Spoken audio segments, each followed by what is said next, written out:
This is Gotham TV Podcast, episode 71, looking at Gotham, season 2, episode 19, Azrael.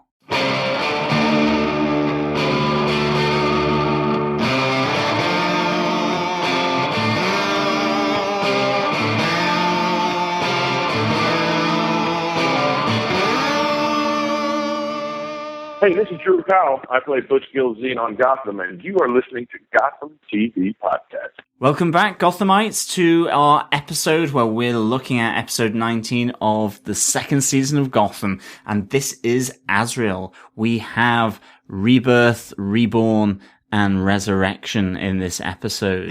I am one of your hosts, John. And I'm your other host, Derek. A really good episode this week. Really enjoyed it. Yeah, tons going on. Really good. And I suspect leading to maybe the keys being unlocked to a certain cells deep beneath Arkham Asylum. I wonder if mischievous Ed is literally like a school kid in a candy shop. Absolutely. And he's going to cause havoc. But will it leave him with an upset stomach? He's no longer top dog in Gotham, maybe. Who knows? You never know. But I have a feeling all is not going to end well in this second half. It is Wrath of the Villains, after all. It certainly is, yeah, absolutely. Thanks so much for joining us, listeners. Really good to have you on board for episode 71 of Gotham TV Podcast. We're cracking towards the end of our coverage of Gotham. Only got another 3 episodes left after this one. Yeah, absolutely. Only 3 more left. A lot to happen. I wonder where it will end up eventually. Yeah, and to follow us for all of those episodes and all the past episodes that we have, you can subscribe to the podcast over on iTunes by going through our direct link at gothamtvpodcast.com/iTunes. If you don't listen through iTunes, you're not an Apple fan, or you're an Android listener, just go and search for us on any good podcast catcher by going and looking for Gotham TV Podcast. You should be able to find it on any podcast catcher like Beyond Pod, Podcast Addict, even on Stitcher. Absolutely. And of course, you can follow us and join our groups on Facebook. Just go to facebook.com/groups/Gotham TV Podcast. And as well, we as always tweet out live every Monday at 10 p.m. on Channel 5, when Gotham is aired in the UK and in Ireland. So just join us, follow us on our Twitter handle at Gotham TV Podcast. Yeah, and if you want to send in any feedback to us other than through Twitter or on Facebook, you can always email us at feedback@gothamtvpodcast.com. And if you want to leave us some audio feedback for the last couple of episodes of Gotham, you can also go to our website. Just go to gothamtvpodcast.com, click on the send voicemail button, and then you can record your thoughts about any of the last couple of episodes or any of your thoughts about the season so far of Gotham. We'll play them on our future episodes. So thanks very much for joining us again for this episode. I think it's time to crack into episode 19 of season 2 of Gotham. Absolutely. Derek, what do you have for our production notes? Well, this episode was directed by Larissa Kondracki, who has directed episodes of The Walking Dead, of Better Call Saul, and is joining us for Gotham for this episode. Episode was written by Ken Woodruff, probably one of the most prolific writers for Gotham. He's done about 7 episodes so far throughout season 1 and season 2. And it's written also by Jim Barnes, who wrote the episode where we lost Theo Gallivan from the show, and now he's writing the episode where Theo Gallivan comes back. Kind of. Quite cool to have him on board. Seems to be really knowledgeable about that character. John, do you want to tell us what they gave us in the synopsis for this episode? Sure. Jim Gordon, based on the evidence collected with Bruce Wayne, acts on his suspicions about Hugo Strange and goes to Arkham to question him about Project Chimera.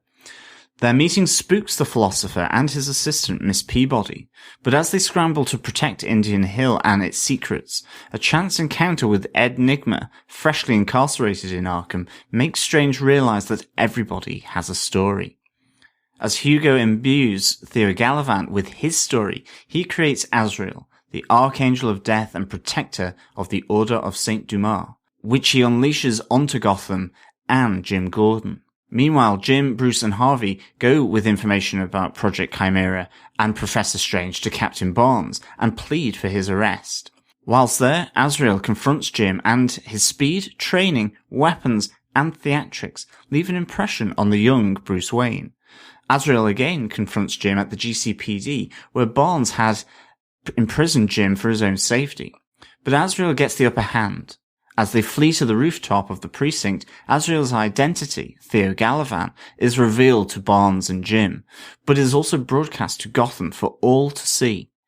All the while, Ed Nigma has acted on his encounter with Peabody and Strange and has uncovered their own scary little secret in the basement of Arkham Asylum. Yes, as I said, an excellent episode, a really good episode, loads going on again.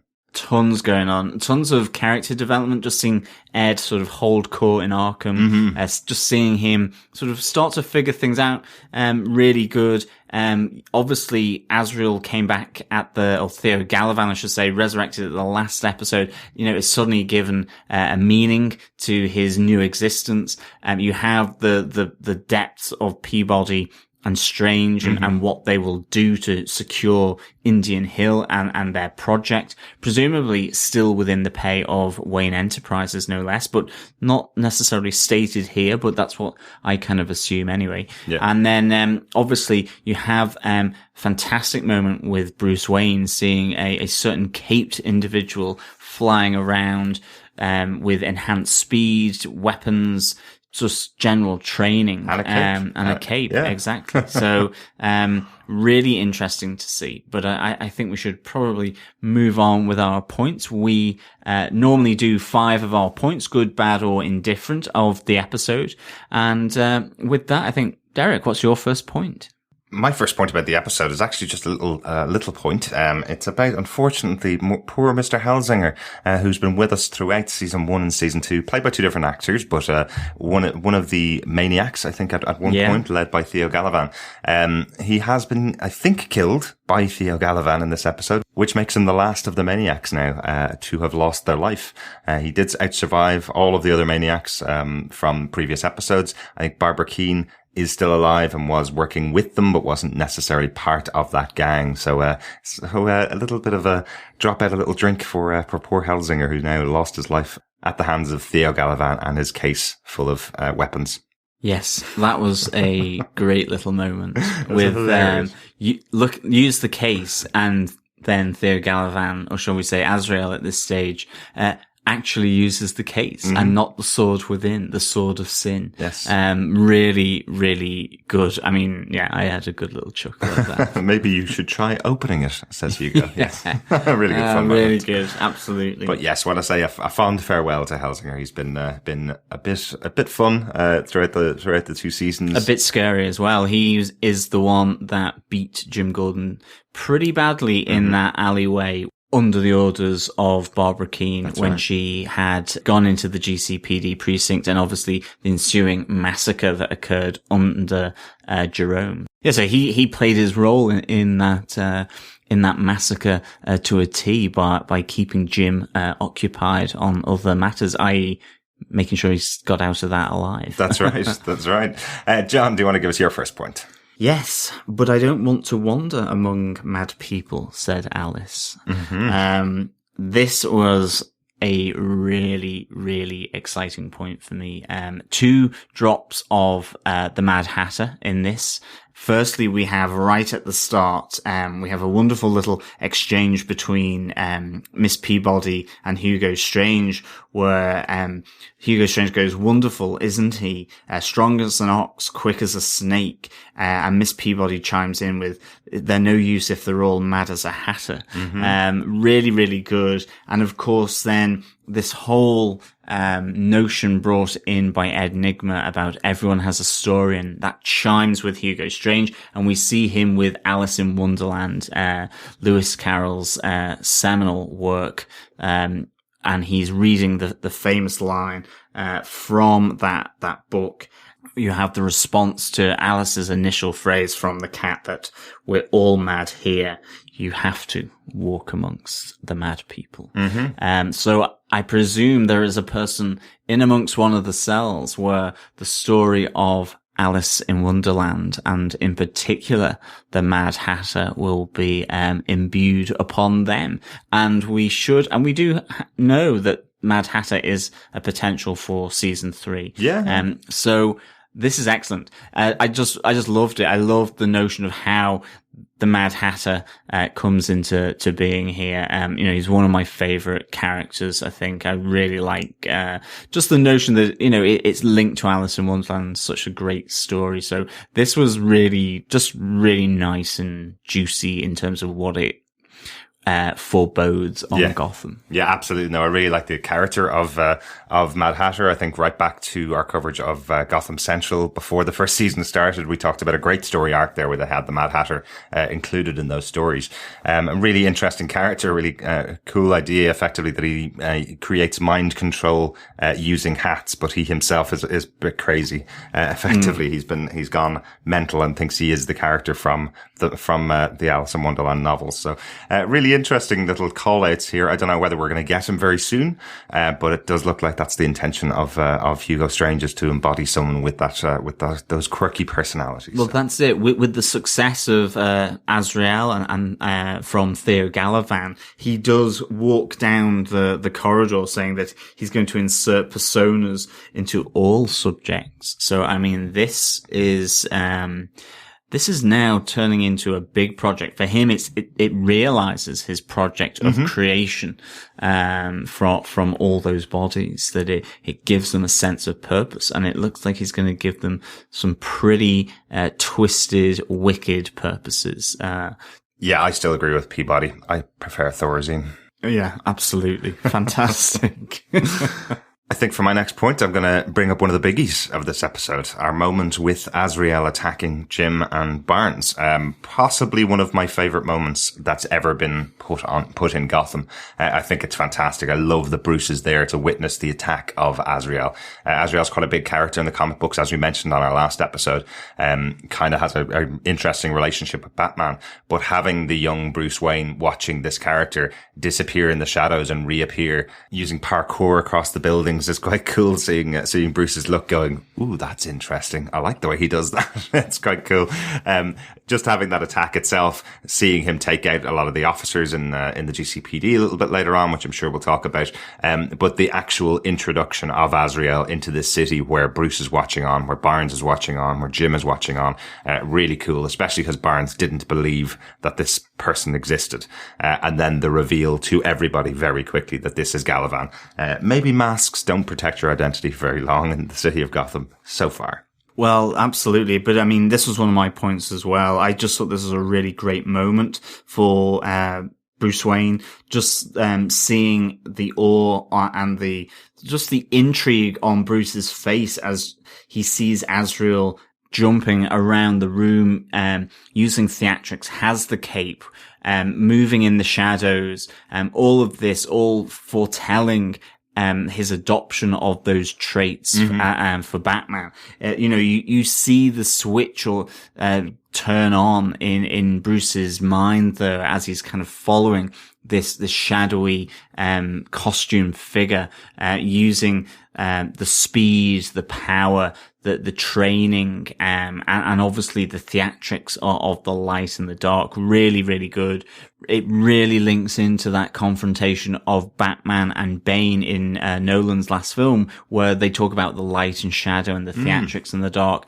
You could argue this is maybe the Christopher Nolan moment in this episode, where you see just the awe of Bruce, and the power that is given to Azrael by his confidence and what he does in that room. Fantastic. Really good. Yeah, definitely.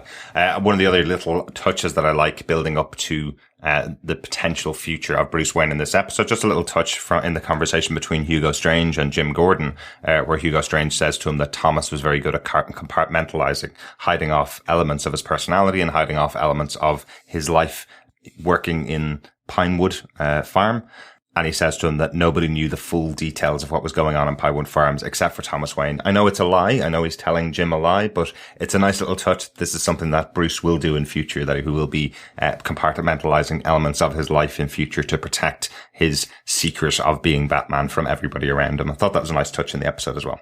Yeah, absolutely. And it is what ultimately Thomas Wayne did. I mean, I don't know whether he's lying as such. I think Thomas Wayne did compartmentalize it. You know, he's not necessarily brought it to the board. He's trying to investigate this on his own. Yeah. He's also keeping it from Martha and from Bruce. Even Alfred didn't know about it. So he is showing how you can keep something safe and secret and away from people by doing that, which I think Bruce is gonna like obviously take on board, definitely. Yeah, but what Hugo's lie, I suppose, is more that he's telling Jim that Thomas kept all of this information to himself away from Hugo Strange, which Jim knows is completely untrue. Jim tells him, I know you were the leader of that whole thing. But that's the kind of lie that he was telling him. Oh, absolutely. Yeah, definitely. So, John, do you want to give us your next point? Yeah, it touches on that exchange between Hugo Strange and Jim Gordon at Arkham Asylum. I just thought this was absolutely fantastic. I really, really, really enjoyed this. I loved how, you know, Jim coming in arrogant as usual, a bit uppity as far as I can say. And I just loved the switch of Hugo from being the person being questioned and interrogated by Jim to him switching this, you know, where he says, you no longer have the right to ask questions. You know, you've been thrown out of the GCPD. But then I love it even more with the double switch back to Jim Gordon as he uses Hugo's own kind of mechanisms of being able to spot ticks and twitches in order to see when someone is lying, by using that against Hugo himself, using the philosophers or the psychiatrists' weapons against him. It's a great touch, yeah. Yeah, by saying, now I know you're lying, as he asks the final question. He has, you know, been confirmed as the philosopher, as being the one in charge of this project, Chimera.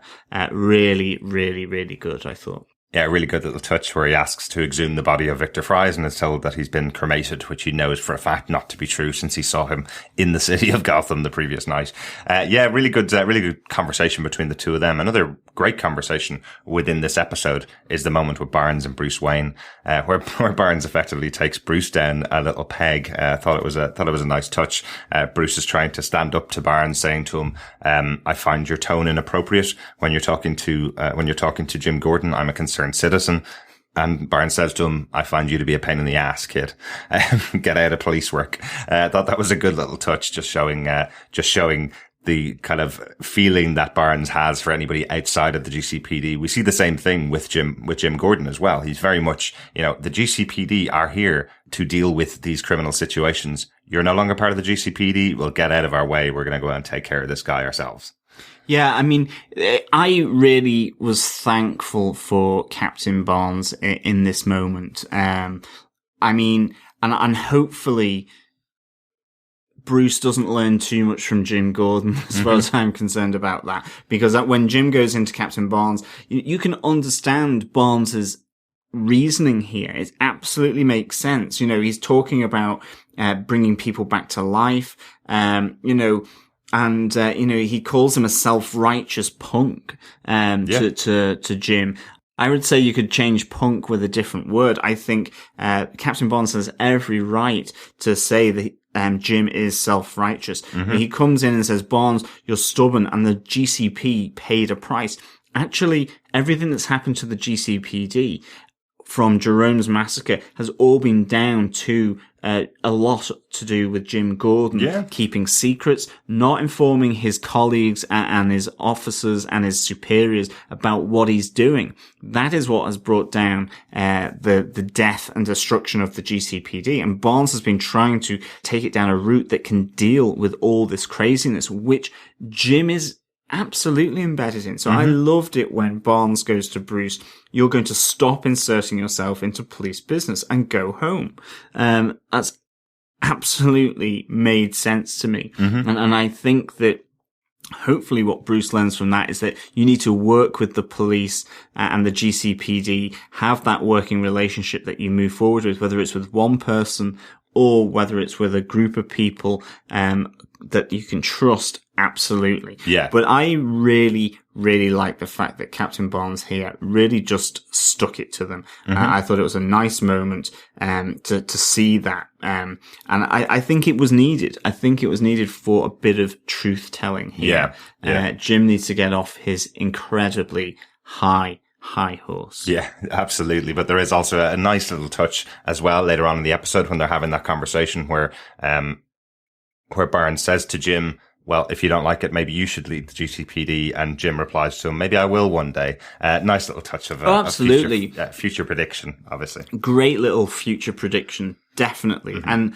there will be a time when he can, but at the moment he is literally a pain in the ass for Captain Barnes. I can really understand that, you know, and I mean, it just made sense to me, this whole scene. It was a real nice confrontation of Jim, Bruce with Captain Barnes and him really just trying to say, look, we're going to do this and this is what we're going to do. And you are with us or you're against us. And in the end, they do come round. And in the end, you get the reveal of Azrael and who he is. So, you know, there is some method to Barnes's madness just as much. Yeah, absolutely. And I think Gordon appreciates that. He must do. He did at the start of the season. I can't think he's moved too far from that thought. Yeah, process. definitely. There's even a moment in the episode here where Jim certainly confirms that he gets it. He gets the things that he's done have been wrong. You know, I'm hopeful that what Bruce learns from are the things he says, the kind of do what I say, not do what I do kind of mentality. Jim specifically says to Bruce, after revealing that Hugo Strange is the philosopher, he says to him, you don't want to go down the path of killing him. That will make you the same as the evil you are trying to fight. A very central core belief of Batman, really. This is something delivered to him by Jim here. So I'm really hopeful that Bruce is going to learn those lessons from Jim and not go down this path of trying to kill everybody in his way. He's an angry young teenager at the moment. So I'm presuming these are the kind of lessons he learns. Yeah, and it's a really good connection in with that whole confrontation with Barnes, you know, that Bruce is getting impatient that the correct way is really allowing this person to escape, in Hugo Strange. Like, he calls it out as, you know, this is a man breaking the law and getting away with it. And he confronts Jim with, well, you did this with Theo Gallivant. And as you say, you know, Jim says that Bruce must not go down that path. It is quite interesting that Bruce confronts Jim with that, showing them that he knows all about what's been going on in Jim's life while he's been on the run and when he went to prison and all that kind of stuff. I thought that was quite interesting. Yeah, and with Jim saying that to Bruce, that, you know, he has to not go down certain paths, and with Barnes really sort of holding him up, saying, stop getting, you know, involved in matters that you can't control or don't understand at this moment, that Bruce will learn that. And he will either train up on them, become aware of them like he did with living out on the streets, so that he does know police procedures and what will happen, so that he can anticipate them and do all of that kind of stuff. Yeah. And that's what I'm really enjoying about how Bruce is like this huge sponge at the moment, learning information by himself, but also from other people. Absolutely. Yeah. Really cool. John, do you want to give us your next point? Yes. My next point is, Enigma solves the riddle of Arkham. He absolutely has embedded himself and embraced the madness by becoming a full part of Arkham, whether it's shaking his tush at the inmates in order to pretend that there is the ghost, so that he can build trust and become essentially top dog in this mental house. Absolutely. Is really, really interesting. And he suspects there is naughtiness going on from Peabody and Strange. He suspects there is some kind of ulterior motive to Miss Peabody and Strange, especially when they take away Hausinger from the cells, and he follows them and they disappear. And of course, the ever-inquisitive Enigma really wants to find out, and he uses his new allies here in Arkham to find the secret entrance. And yeah, it's a kid in a candy store, or maybe it will ultimately end up as a bull in a china shop. The china shop actually being Gotham, because he's going to completely unleash craziness, madness, and presumably a few other well-known previous villains onto the streets of Gotham. Possibly, so I really liked Enigma's sort of insertion into Arkham Asylum here. Really good to see. And one thing I will say is that they really need more security in Arkham. Even Ed says that it's easy to get out of Arkham once you're in there. But he spends probably what looks like to be an hour and a half in that hallway spraying the walls to find the secret entrance into Indian Hell, with nobody bothering and nobody noticing that he's disappeared. That's quite interesting. I know he calls out that what he's actually looking for is an escape route, but yeah, you're right. He definitely feels there's something, unnerving or unusual about Hugo Strange and Miss Peabody. He knows that there's something there. Yeah, I mean, he's viewing them with suspicion as, you know, they refuse his offer to help bring down Jim Gordon. You know, he feels that there's a common enemy there that he can help them, maybe to get quick release or a better sell even, which is completely refused by Strange. And whether it's just because he doesn't like that, or whether he does see some kind of additional goings on, you know, people disappearing, housing are being taken away. Where does he go? Yeah. You know, he's a clever cookie and he's gonna sort of work these things out. And I love the fact that he solves this riddle of Arkham. And he also knows that Penguin's left Arkham. He also knows that Jim's ex-fiancée has been let out of Arkham as well. So he knows the revolving door system of Arkham. He knows there's a way out. I guess that's the assumption that he's making, is that the experiments that Hugo is doing let people out of Arkham. So maybe he can get involved somehow. Quite cool. What I also love is Jim's put down to Ed as he arrives in, where Ed says, nobody can beat me, my intelligence. And Jim goes, well, I did. See you never. You know, quite a good little moment for the two of them. But you did mention it. It is one of my points as well. My little Batman 66 moment for this episode, probably just because it's the funniest moment in the episode, is as Ed wrestles power of Arkham from the inmates. I think it's absolutely hilarious. I love Corey Michael Smith in the scene, where he's effectively found all the weaknesses of all the inmates around him, where he says that Helsinger, well, he just needs a bit of love. You just got to make sure you give him a bit of praise, and then he'll be your friend. The girl beside him, she needs something to concentrate on, so he does the little bait and switch with the book, takes it away, shows something else to her, and then gives the book back to her. Funny little moment. And then he says the murderer just needs to think you're his friend, and he gives him a flower. Fun little moment between them. And then he turns around and stupidly says to Professor Strange, maybe I should be the psychiatrist, and gets the dirtiest look from Hugo Strange. Absolutely. Immediately. What did you say, Ed? But gives him the idea that everyone has a story. And I mean, this doesn't just have implications, obviously, for Azrael, but it is also, it has implications for the creation of villains here, down in the depths of Indian Hill, by using the technique that has been successfully trialed now by Hugo Strange and Miss Peabody. Maybe you should go out and buy the Batman encyclopedia. And then you can give them all the personalities. Exactly. So this is really interesting, to see how far they'll go with that. At least we know that with Azrael and presumably the Mad Hatter, this is going to be the route to defining their personalities and personas. I really like the touch, I must say, because obviously we saw the Order of St. Dumas earlier on in the season. We saw, and we knew Azrael was coming because of it. We knew that there was a possibility that we would see Azrael. I love the little idea here that you have Hugo inserting this concept into Gallivan's brain and teaching him that he could be the protector of the Order of St. Dumas, which he probably thought he was in another way, as the mayor of the city and taking on the elite of Gotham as the mayor and as the lead businessman in the city, I suppose. I really like the flashbacks here that are done by Hugo Strange on Theo Gallivan, the subliminal messages that have been put into and embedded into his mind in order to give him a meaning and a direction for Azrael, how that was done. In particular, I love how it all goes crazy in Theo Gallivan's mind after he initially attacks Jim Gordon and Barnes, and he ends up down in an alleyway with the poster of Theo Gallivan running for mayor, and all this flashing imagery comes, but the moment where you have Hugo Strange outline with the white glasses, I thought that was fantastic. Really fantastic touch. It was just so reminiscent of just that real subliminal psychedelicness, which I really, really enjoyed. And, and as Azrael's memories start to come back as well, he's still got that constant battle. Is he Theo Gallivan? Is he Azrael? It's not just a permanent switch that Hugo has managed to do. There is still an internal battle going on, but in Theo's mind or Azrael's mind. Absolutely. I loved that scene. I really, really enjoyed it. I thought it's so well shot and so well put together as he sees the images that we've seen on the episodes. He sees them flash through his mind. Really cool. And for my next point, it is the reveal of Theo Gallivan to the city of Gotham. I thought this is another scene that's really well handled by this director here.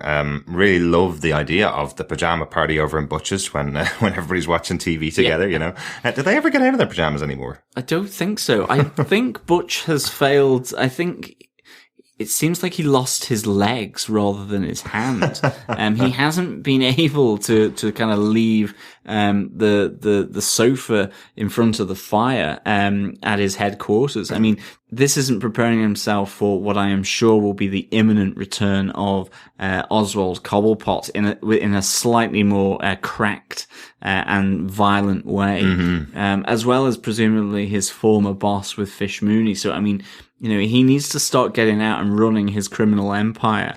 But I suspect that maybe he's happy at this moment in time to be watching the TV. Yeah, he probably feels that he's done a good job. Everything's working really well. All the money's rolling in. Sure, Penguin's still up in Arkham as far as he knows. There's no challengers anymore. All of them are dead. So he thinks he's okay, sitting around, hanging around on the couch. Barbara's there. He's got Tabitha there. You know, I don't think he's really understanding how crazy Barbara is and how quickly she may turn on him. But that was it. I'm concerned for Butcher's safety. I wonder if he represents now the old guard, that will get taken out by a sudden opening of the gates of Arkham and Indian Hill, dare I say, which I think might happen, and Gotham being swamped with the crazies in a sense. This will be really interesting. But yeah, that was one of my questions. Has Barbara gone bonkers again? I do love the scene. I love the scene as she's flicking through TV channels over and over and over again. And Butch is getting really angry with her. Then she gives the remote control to Tabitha. Who does the same. Exactly the same thing. I loved it. Poor really Butch. Good. Poor Butch. That would absolutely wreck my head if somebody was doing that constantly. But yes, you're right. There is the follow-up scene to that. It does show that a crazy, cracked Penguin who still hasn't gotten rid of the body of his stepmother, yeah, that was pretty creepy. But he's watching TV and he sees Theo Gallivan and he responds with, "Hello, old friend." The one thing I wonder about that particular response, I know that that's a catchphrase of Oswald, but he generally means it. He generally says it to someone that he feels is in his life and he has a friendship with them. Theo is certainly not somebody that he has a friendship with. Theo is the person that killed his mother. Does he remember it the way we think he might? He does have a lot going on in his head. He doesn't seem to be fully back to himself after coming out of Arkham. But I don't think Oswald will ever be back to himself. I think this is where Oswald has changed, and he has changed to be absolutely uncompromising, as much as Ed, as much as probably Azrael, as much as any one of those villains that is in the cells at Indian Hill. Absolutely. So for me, he is saying this, and yes, it's his old friend, but he means this absolutely in a way that is, what does he mean? It is a double-edged saying, and I think now he really does mean it to mean, I'm coming to get you. And I must say, I love that the reveal of Azrael. Not only do you see the surprise from Barnes and Jim, but you have it being shown through the TV so that Tabitha, his sister, and obviously his great nemesis, Oswald Cobblepot, who is substantially altered, also get to see him. You know, vengeance is back again. I mean, if the sane Oswald, or relatively sane Oswald, shoved an umbrella down Theo's neck, I dread to think where he's going to shove that umbrella now that he has been subjected to mind control and mind manipulation by Hugo, and he has come out of the other end of that not in a great place given his father's murder. So I would say a lot of umbrellas are going to be required by the Penguin on Theo Gallivan. Some in his ears, some in his nose. Yeah, it'll be very interesting. Those little cocktail umbrellas up his nose, maybe. Yeah, possibly. Possibly. John, do you want to give us your final point? Yeah, I really thought that Alfred summed it up here, for me. I really, really enjoyed that he goes, what the hell is happening to our city? Nothing good. This is really the changing point here. You know, we have seen, Gotham absolutely descend into chaos. It's what Falcone was concerned about in season 1, that, you know, if you allow these crackpots to take over, then order goes, chaos comes. And here we have Alfred really now saying, what has happened? Alfred, in terms of seeing Azrael, has to rationalize and go, well, he can't have been dead. You know, all the images of him can only mean that he must have been hidden away somewhere. Resurrection is completely out of his mind. But I just love the fact that Alfred says this. Little does he know that he will soon be a part of it as well, but for the fight for good, which I really like. I love this idea that these characters don't know what's in store for them in the future, and some of these comments is absolutely believable. What is going on with our city? But they'll have to embrace it to survive. Really good. Absolutely. For my final point, really, it's just the final scene in the GCPD, the big fight sequence in the GCPD against Azrael.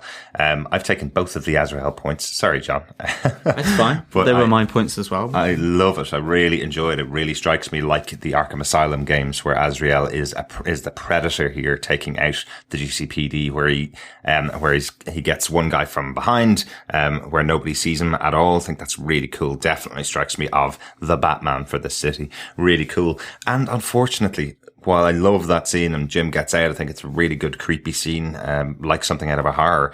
But it does lead to what could be the death of the second captain of the GCPD. Do you think he's dead, John? I don't know. I hope he's not, actually. Certainly it was only 1/8 of a sword that was thrust into Barnes. So I'm hoping he's still alive. I think he is. I think people have not died with worse. Barnes hasn't died with worse, in fact, this season. So, and he's been injured a few times. So I'm hoping that he's still alive. I think only because the sword broke, because I love the fact that, you know, the great sword of sin was actually just a cheap knockoff created in a real cheap sort of ironmonger's quickly for Hugo Strange to give to Azrael. It seemed more like it was bought in a costume shop or something. I really like that. And the reaction of Azrael when it breaks and he goes, that's not supposed to happen. Yeah, I know. Really, really good. I think as well, I really like the Jaws reference here. We need a bigger gun. That was a superb moment, as well, referencing obviously Steven Spielberg's, seminal 1977 film, Jaws. And of course, he is the predator, is Azrael. So very good. But I'm hoping Captain Barnes is still alive, but maybe he will have to retire like Loeb. Maybe it's more of a retirement rather than a death. Maybe, yeah, maybe. But I thought the sword wasn't long enough to really run him through. Right. Good. Be happy to see Barnes back again next week, hopefully. So, Derek, do you have any notes for this episode? I think we've covered most of my notes in the points, but just one final note. I absolutely love how this episode closed out with the camera panning up to the bridge from Gotham City, possibly to Metropolis if Batman v Superman is to be believed. But as Azrael watches over the city of Gotham, a true Batman moment. Really, really cool, just showing him looking out over what he may think is his city. That's quite cool. Yeah, really, really good. I don't think so much it was the Metropolis. I still think it's Gotham. I think Metropolis is way over the bay, not the river. That's true. That is true. But great close out to the episode, having that image so Batman-like. And I mean, it just reinforces that Azrael is the Batman surrogate here in this episode. And maybe for a while to come, maybe he will give young Bruce Wayne a few more things to think about. I do wonder the reaction from some of the more fanatical Batman fans to having Azrael kind of be the template for Batman, the bad Batman, but for Batman in the show.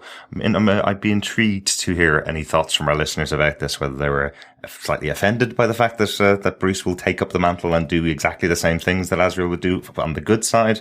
It is more like in the comic books that Azrael is following the footsteps a little bit of Batman, but a bit more cruel and a bit more murdery, let's say.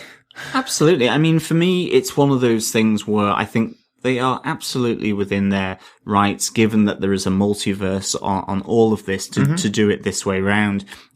That is, I think, absolute carte blanche for me to do it in that way. And I feel that, maybe the one thing that really has given, Bruce Wayne the spark here is that, I need a cape, or I do need to train harder and faster to get speed, agility, and more to really become someone that can fight these villains, these types of villains. Like, if he's there going, well, that's who I have to face. I have to be at least on par with them to take them down. And if need be, in a physical fight, not necessarily to kill them, but to sort of arrest them ultimately. Yeah. So, Azrael hasn't given him the persona of the Batman, but maybe he's given him the thought that he can wear a costume himself, that he has to train better, harder, faster, to really sort of protect Gotham. Yeah, absolutely. So absolutely. I don't think it is necessarily saying that this has given him the idea to be Batman. I still think there's really the bat element that has to be fixed in Bruce's mind. And where is he going to get that from? Because at the moment, we've not seen a bat anywhere. That's I don't true. think. 2 seasons. We kind of thought 14, 15 now, and there's been no mention of any bats yet. We did think that maybe the time when Bruce goes out into the forest to sort of remember his father, that he might fall down into a cave and find the bat cave. But now we have him potentially finding it through the secret entrance in the fireplace in the study. So it'll be interesting to see how that comes to him in Gotham, if it even comes to him at all. But I hope that they bring it along the same lines as obviously the classic Frank Miller aspect. Yeah. The thing that frightens him, he uses against his enemies. I think that's a real classic aspect of Batman. Yeah, it's a great version of the creation, definitely. So, John, overall in this episode, what did you think? I think this was a great 4 Mad Hatters out of 5. Again, it just had loads going on, and this is, for me, when Gotham's at its best, when it really paces quickly, brings in loads of different elements, and really drives the story. I mean, I really can't wait to see now what Tabitha and Penguin do in relation to knowing that Theo Galavan is back in town and alive, or whether they'll do anything at all. I really want to see how this really moves forward with what Ed is going to do in Indian Hill underneath Arkham. I really want to see, are we going to get to see the Mad Hatter? That would be just fantastic for me. At least maybe just a glimpse.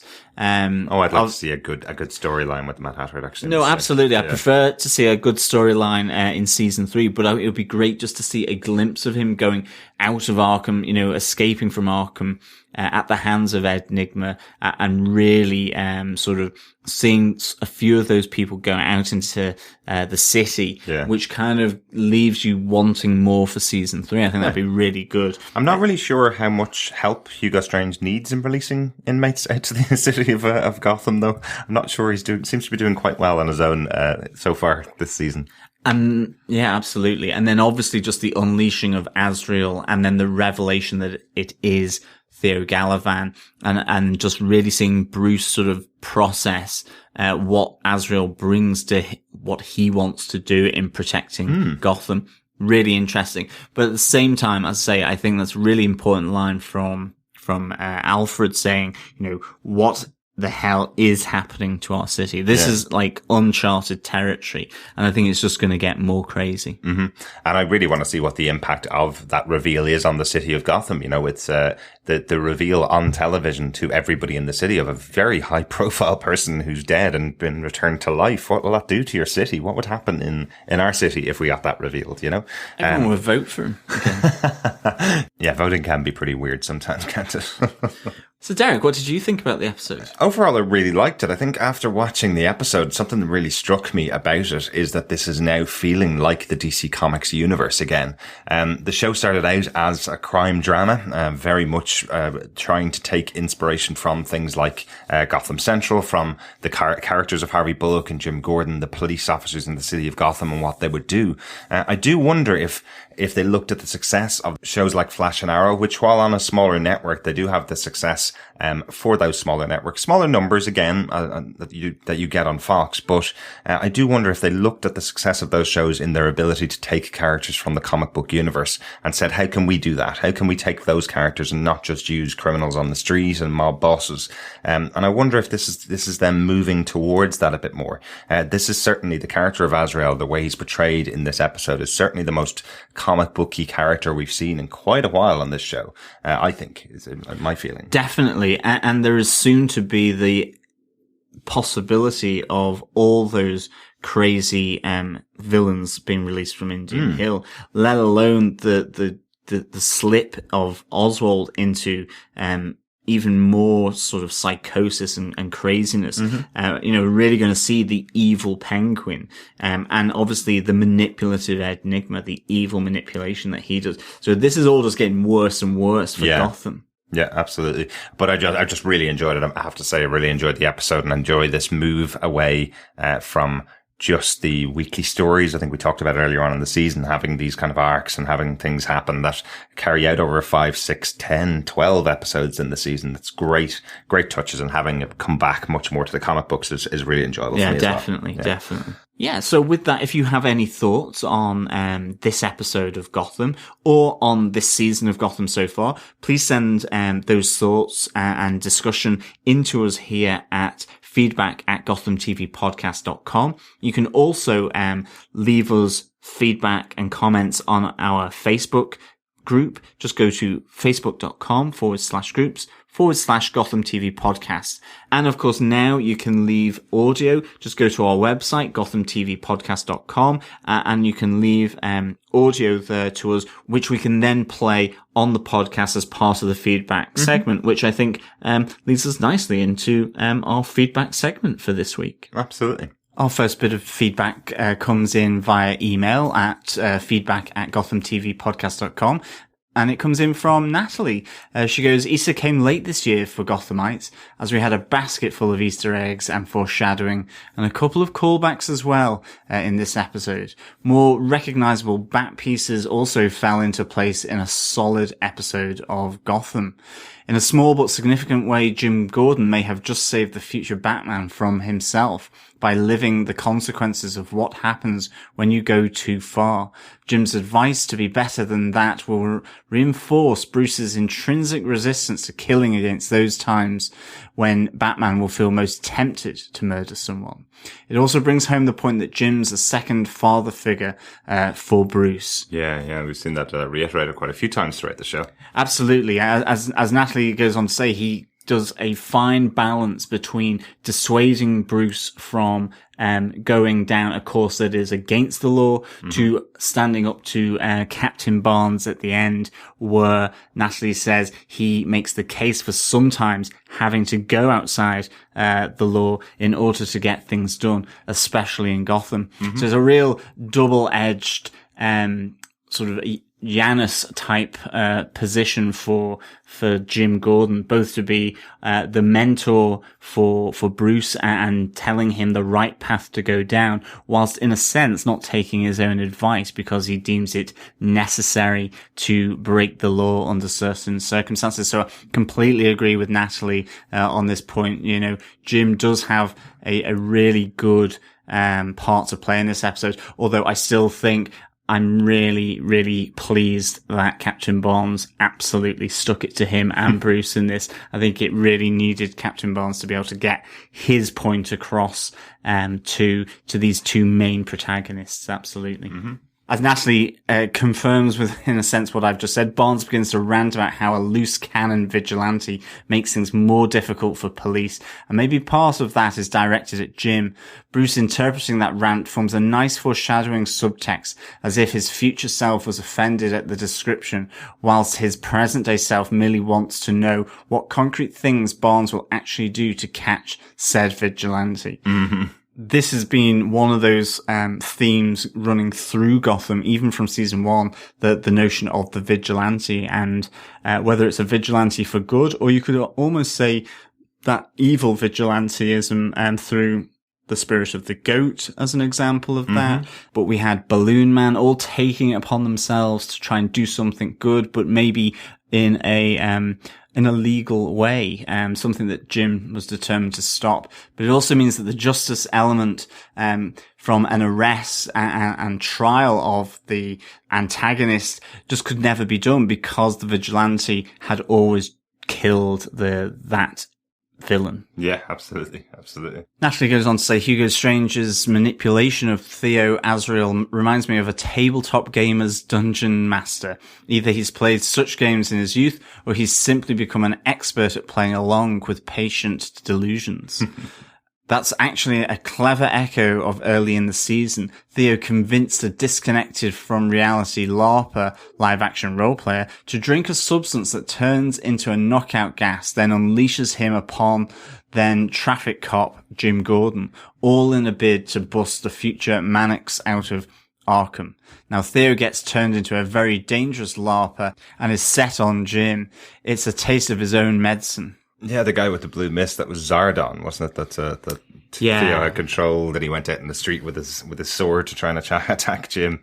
Yeah, and then I think it was in Arkham where he just sort of collapses on the table and releases the gas, which makes them go all crazy, basically. It sets them all free, doesn't it? Yeah. Knocks them all out so that Theo can pick them all up and bring them to his lair and create the maniacs. That sort. Yeah, because Tabitha comes in whip in hand with a gas mask on. Mm-hmm. Yeah, absolutely. That's the one. This might be the first time, Natalie goes on to say, that Azrael of the Order of St. Dumas gets out of the comic books. I associate the name Azrael with Gargamel's Smurf hunting kitty far more than any other reference. 3 episodes to go, Natalie. Thank you so much, Natalie, for that feedback. Really, really good. Absolutely think Hugo Strange's manipulation fantastic. I love the notion that he might be manipulating further to create the Mad Hatter. All of this really bodes well for season 3. And yes, it really does hark back to Galavan's own attempt at doing this kind of mind manipulation on LARPers. Yeah, thanks very much, Natalie. Good to hear your thoughts as always. If you want to send us in your feedback, you can send them into feedback@gothamtvpodcast.com. And as we mentioned, you can now record audio feedback if you go to our website, just gothamtvpodcast.com, and just press the send voicemail button. Thanks very much for that. Absolutely. Thank you so much. I think we have some Twitter feedback as well. Remember, you can join us live tweeting Gotham on Mondays at 10 p.m. at Gotham TV Podcast is our Twitter handle. And we have some tweets from this episode of Gotham. Yeah, Matt Ratley says, Captain Barnes is one tough SOB taking on Galavan and Azrael by himself. Yeah, I'm really hopeful that he's going to survive. That's a really good point, Matt. Cahill Boyd says, Azrael has been a really great Batman character over the years. I've really been looking forward to Gotham's take. Yeah, I think they've done a great job here with Azrael. Really, really enjoying the character and hope to see tons more of Azrael throughout the rest of the season. And over on Facebook, Claire says, bravo to James Frayne as Azrael. I hope Barnes survives. Found it interesting when Professor Hugo Strange kept calling him son. Yes, we didn't really mention on the episode, actually was just part of the story that is being delivered to Azrael, is that Hugo Strange is his father and he is creating Azrael. That's a really cool point. Thanks for that, Claire. And thanks for that feedback. We also received our first piece of feedback through our new voicemail function over on our website. If you want to deliver us some audio feedback, just go to gothamtvpodcast.com, click the send voicemail button, button, and you can record about 90 seconds of your thoughts on the episode.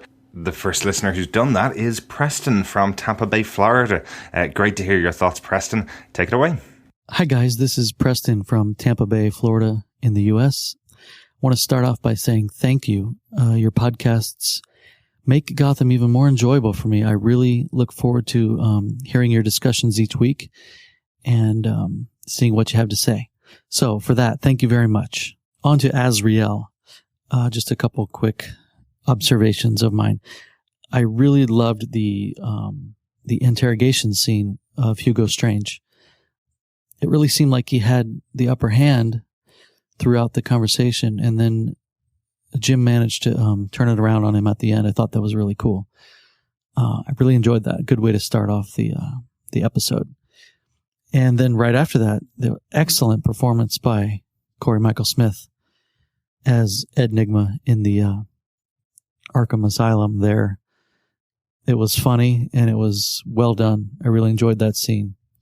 And moving on real quick to Jim and Bruce's conversation at Wayne Manor, I could really sense the foundations for some of Batman's philosophies coming to light in that conversation. It seemed like Bruce may be learning a little bit from Jim and vice versa, but I really enjoyed that exchange there. Really well done too. Back to Arkham real quick. I'm not sure why the inmates are left together and unsupervised like that, to where Ed could just slip out unnoticed. But then again, it is Arkham, and I guess that's pretty much par for the course there. Moving on to Azrael himself real quick. I was getting a real Mask of the Phantasm vibe from him, especially a couple lines he said there. And I really enjoyed that, whether it was intentional or not. I thought it was pretty cool. And on to my final point, which is the reason I'm leaving this feedback to begin with, was the look on Bruce Wayne's face as a masked, caped crusader scales buildings of Gotham City while the GCPD are shooting at him. It's priceless. I mean, all I could think of is Batman Begins. And not necessarily the film, but I mean, Bruce was just mesmerized by the sheer awesomeness of the sight he was beholding. And I think it's another moment that's going to shape the future of his vigilantism throughout the city. That's it. I just want to say once again, thank you guys so much, and I look forward to your next podcast. Thanks very much for your thoughts, Preston. Really, really good to hear from one of the listeners with our audio feedback. If you want to leave audio feedback, just pop on over to GothamTVPodcast.com and just click on the send voicemail button, as I mentioned. Thanks so much for listening. Really, really good that you're enjoying our podcast of the show. Some of your points, we had a lot of the same points that we talked about on the episode. The Jim and Bruce conversation was fantastic. Foundations of some of Batman's philosophy. Yeah, totally agree. They're definitely in there in that conversation. Really cool. Yeah, I mentioned it on the podcast, the moment where Nygma is left alone in what looks like hours in Arkham, just kind of scanning the walls to find out that entrance into Indian Hill. I have no idea how he gets away with it and why inmates are left alone for that long within Arkham, but we know it's a revolving door prison, so we know there's not enough security in there to keep them in, I suppose. And yes, absolutely, the look on Bruce's face as he sees the masked vigilante is just priceless. Absolutely brilliant. Exactly as you said. Really, really cool. Truly, Batman Begins in this episode.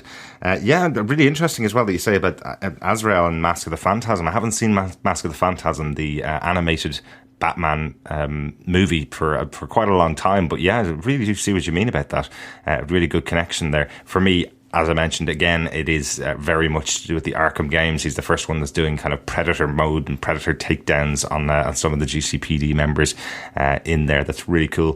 Thanks so much for sending in some audio feedback as we get to the end of our Season 2 coverage. We hope to get a bit more as we go into Season 3 potentially. If anybody does want to send audio feedback, it is lots of fun to hear your voices as well on our podcast. Thank you so much for all your feedback. It's really appreciated. And I think with that, that's about the end of the show. We will be back for our third from last episode of Gotham, episode 20. The second half of this season seems to have really careered through with the wrath of the villains being absolutely put upon Gotham. We will be back next week with Unleashed, episode 20 of Gotham. But again, thank you so much for listening, and we will speak with you next time. Yeah, talk to you again next week. Thanks so much for joining us. Bye.